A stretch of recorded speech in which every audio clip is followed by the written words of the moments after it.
हरे कृष्णा। हमारी भागवत तत्व श्रृंखला में आपका स्वागत है, जहां हम भगवान के परम व्यक्तित्व को एक स्पष्ट, संरचित और व्यवस्थित तरीके से समझेंगे, जो भगवद गीता, श्रीमद् भागवतम और वैदिक साहित्य पर आधारित है, जैसा कि एसी भक्ति वेदांत स्वामी श्रीला प्रभुपाद द्वारा प्रमाणिक गुरु परंपरा में सिखाया गया है। मैं हूं कृष्ण भगवान दास और मैं हूं राधिका देवी दासी। आज हम एक बहुत बड़े और कह सकते हैं बहुत गहरे आध्यात्मिक सवाल पर चर्चा करने वाले हैं। जी। एक ऐसा सवाल जिस पर सदियों से दार्शनिक और संत सब विचार करते आए हैं। बिल्कुल। कि क्या ईश्वर का कोई शाश्वत व्यक्तिगत स्वरूप है, या फिर वो बस एक निराकार, एक वोहीन शक्ति है। हाँ, और ये सिर्फ एक एकेडमिक सवाल नहीं है, ये हमारी पूरी आध्यात्मिक यात्रा की दिशा तय करता है। सही बात है। हम ईश्वर से कैसे जुड़ते हैं, कैसे उनकी उपासना करते हैं, ये सब इसी एक सवाल के जवाब पर निर्भर करता है। तो आज हम इसी रहस्य को सुलझाने की कोशिश करेंगे। जी, और इसके लिए हम भगवद गीता और ब्रह्म संहिता जैसे कुछ प्रमुख वैदिक ग्रंथों का सहारा लेंगे, जो इस विषय पर बहुत स्पष्ट और बहुत शक्तिशाली दृष्टिकोण प्रस्तुत करते हैं। बहुत बढ़िया। तो चलिए इस चर्चा की शुरुआत कहाँ से करें? सीधे भगवद गीता से ही करते हैं। बिल्कुल, कुरुक्षेत्र के मैदान से। हाँ, जहाँ अर्जुन वो अपने सारथी भगवान कृष्ण के सामने ठीक यही सवाल रखते हैं। और माहौल देखिए, कोई शांत आश्रम नहीं है, युद्ध का मैदान है। हाँ, और अर्जुन का सवाल बहुत प्रैक्टिकल है। वो पूछते हैं, भगवान, कुछ लोग आपके साकार व्यक्तिगत रूप की पूजा करते हैं और कुछ लोग निराकार अव्यक्त ब्रह्म का ध्यान करते हैं। इन दोनों में से बेहतर कौन है? ज्यादा सिद्ध योगी किसे माना जाएगा? और ये सवाल आप देखें तो भगवद गीता के 12वें अध्याय की नींव है। अच्छा। अर्जुन बहुत स्पष्ट रूप से दो रास्ते सामने रख रहे हैं, साकार भक्ति और निराकार ध्यान। एक रास्ता है ईश्वर को एक व्यक्ति के रूप में प्रेम करना, उनकी सेवा करना। जी, और दूसरा रास्ता है ईश्वर को एक वोहिंग सर्वव्यापी चेतना के रूप में अनुभव करने की कोशिश करना। और वो जानना चाहते हैं कि मंजिल तक पहुंचने के लिए सबसे सीधा और सफल रास्ता कौन सा है। एकदम। और सबसे दिलचस्प बात यह है कि भगवान कृष्ण इस सवाल को टालते नहीं हैं। वो कोई घुमा फिराकर जवाब नहीं देते। नहीं, बिल्कुल नहीं। अगले ही श्लोक में बहुत सीधे और स्पष्ट शब्दों में अपना फैसला सुनाते हैं। क्या कहते हैं वो? जी हाँ, भगवद गीता के अध्याय 12 श्लोक 2 में श्री भगवान कहते हैं, मया वेश्य मनो ये माम नित्य युक्ता उपासते श्रद्धया परियोपेता स्ते में युक्ततमा मता। इसका सरल शब्दों में क्या अर्थ हुआ? इसका अर्थ है, जो लोग अपने मन को मेरे व्यक्तिगत स्वरूप में स्थिर करते हैं और पूरी श्रद्धा के साथ हमेशा मेरी पूजा में लगे रहते हैं, मेरे मत में वही सबसे सिद्ध योगी हैं। रुकिए, यहाँ जो युक्ततमा शब्द इस्तेमाल हुआ है, जी, ये बहुत महत्वपूर्ण लगता है। बहुत ज्यादा। इसका मतलब सिर्फ अच्छा या बेहतर तो नहीं है। नहीं, इसका मतलब है सर्वश्रेष्ठ, सबसे सिद्ध।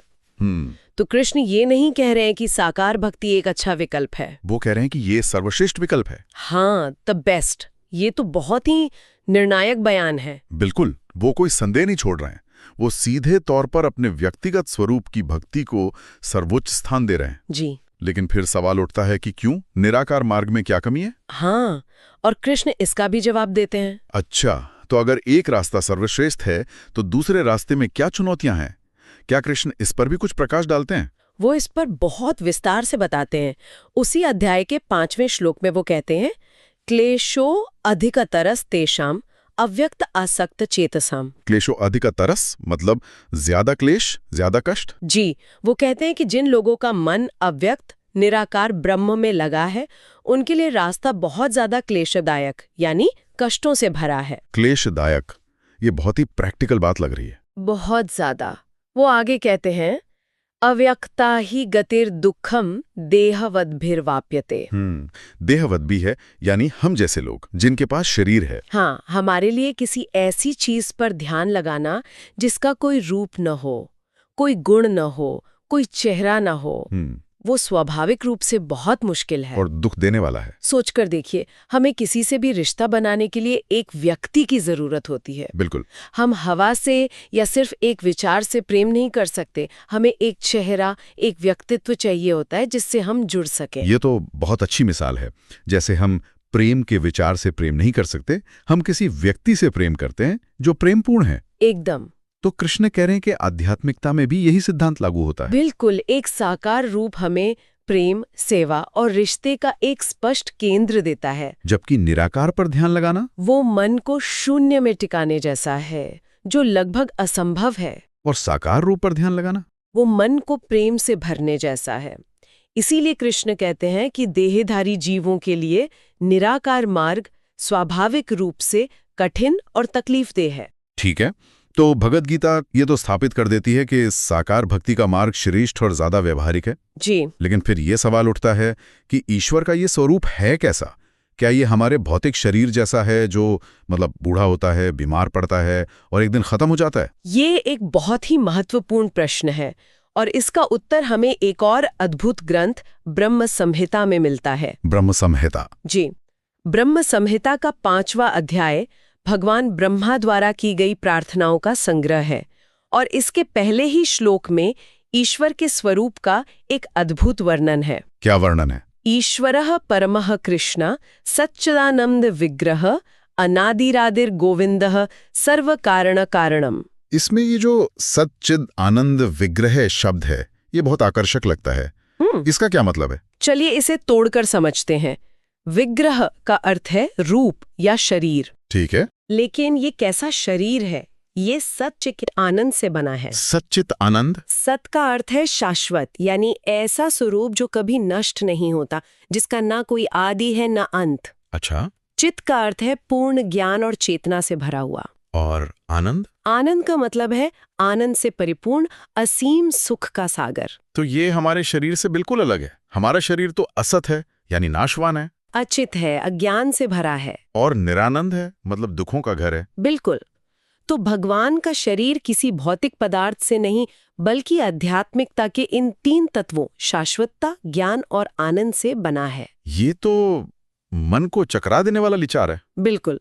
ये एक ऐसा रूप है जो समय और भौतिक प्रकृति के नियमों से परे है और ब्रह्म संहिता में आगे इसका और भी सुंदर वर्णन है। और क्या कहा गया है? एक श्लोक में कहा गया है, अद्वैतमम्र अच्युतमनादिमनंत रूपम आद्यम पुराण पुरुषम नव यौवनम च। पुराण पुरुषम नव यौवनम च। हाँ, इसमें कहा गया है कि वो पुराण पुरुष हैं, यानी सबसे आदि, सबसे पुराने व्यक्ति हैं। लेकिन साथ ही नव यौवनम च।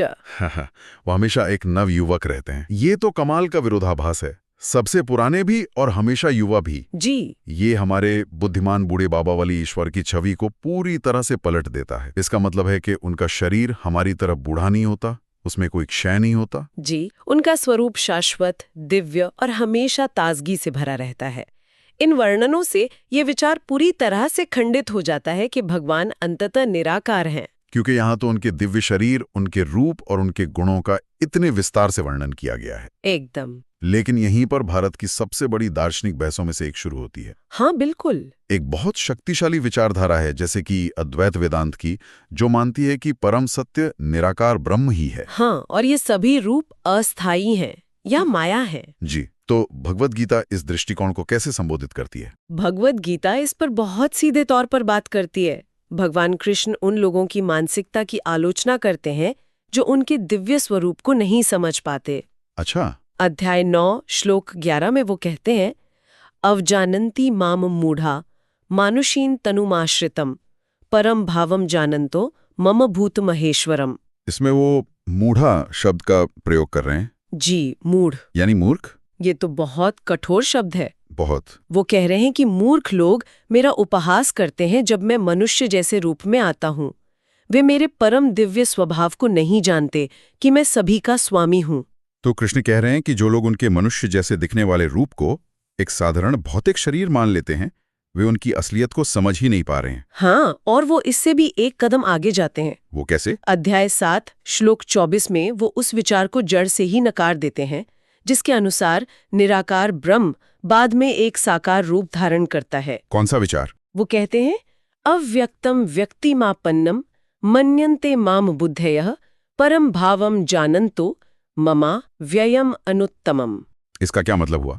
इसका अर्थ है, बुद्धिहीन लोग अबुद्धयः सोचते हैं कि मैं जो अव्यक्त यानी निराकार था, अब एक व्यक्तित्व या रूप में प्रकट हुआ हूँ। अच्छा। वे मेरे अविनाशी और सर्वोच्च स्वभाव को नहीं जानते, यह एक बहुत ही शक्तिशाली बयान है। मतलब कृष्ण कह रहे हैं कि ये सोचना कि मैं पहले निराकार था और अब मैंने एक रूप ले लिया है, ये नासमझी है। जी बिल्कुल। तो भगवद गीता के अनुसार ये ऐसा नहीं है कि एक निराकार ऊर्जा ने एक शरीर धारण करने का फैसला किया, नहीं, बल्कि व्यक्तिगत स्वरूप ही मूल और शाश्वत है।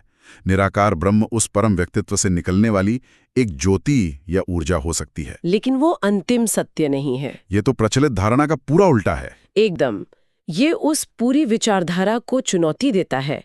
गीता के अनुसार भगवान का स्वरूप अस्थायी नहीं, बल्कि शाश्वत, अव्यय और अनुत्तम है। यानी अविनाशी और सर्वोच्च। जी। इन सब बातों से एक आखिरी और बहुत बड़ा सवाल खड़ा होता है। क्या? अगर भगवान का इतना अद्भुत, सुंदर व्यक्तिगत स्वरूप है, तो फिर वो सबको दिखाई क्यों नहीं देता? अगर ये सच है तो ये इतना स्पष्ट क्यों नहीं है? ये एक बहुत स्वाभाविक प्रश्न है, और इसका उत्तर भगवान कृष्ण अगले ही श्लोक 7.25 में देते हैं। अच्छा, उसमें क्या कहते हैं? वो कहते हैं, नाहं प्रकाशः सर्वस्य योग माया समावृता मूढ़ो अयम नाभिजानाति लोको माम अजम अव्ययम। नाहं प्रकाशः सर्वस्य। हाँ, यानी मैं सभी के लिए प्रकट नहीं होता, क्योंकि मैं अपनी आंतरिक शक्ति योग माया से ढका रहता हूँ। योग माया, इसे समझने का कोई आसान तरीका है? आप इसे एक दिव्य पर्दे की तरह सोच सकते हैं। एक पर्दा। जी, भगवान का स्वरूप इतना दिव्य और तेजोमय है कि उसे भौतिक आंखों से या केवल बुद्धि के बल पर नहीं देखा जा सकता। तो फिर उसे कैसे देखा जा सकता है? उस स्वरूप को देखने के लिए एक दिव्य दृष्टि की आवश्यकता होती है, जो केवल कृपा और भक्ति से मिलती है। अच्छा। योग माया का पर्दा अभक्तों के लिए भगवान को ढके रखता है, लेकिन भक्तों के लिए उनके लिए यही पर्दा हट जाता है और उन्हें भगवान के दर्शन करने में मदद करता है। तो इसका सार ये है कि भगवान के स्वरूप को न देख पाना उनके अस्तित्वहीन होने का प्रमाण नहीं है। बिल्कुल नहीं। ये केवल हमारी योग्यता की कमी का प्रमाण है। और गीता के अनुसार उस दिव्य पर्दे के पार देखने का तरीका भक्ति है, प्रेम और सेवा का मार्ग है। बिल्कुल। ये कोई बौद्धिक पहेली नहीं है जिसे सुलझाया जा सके।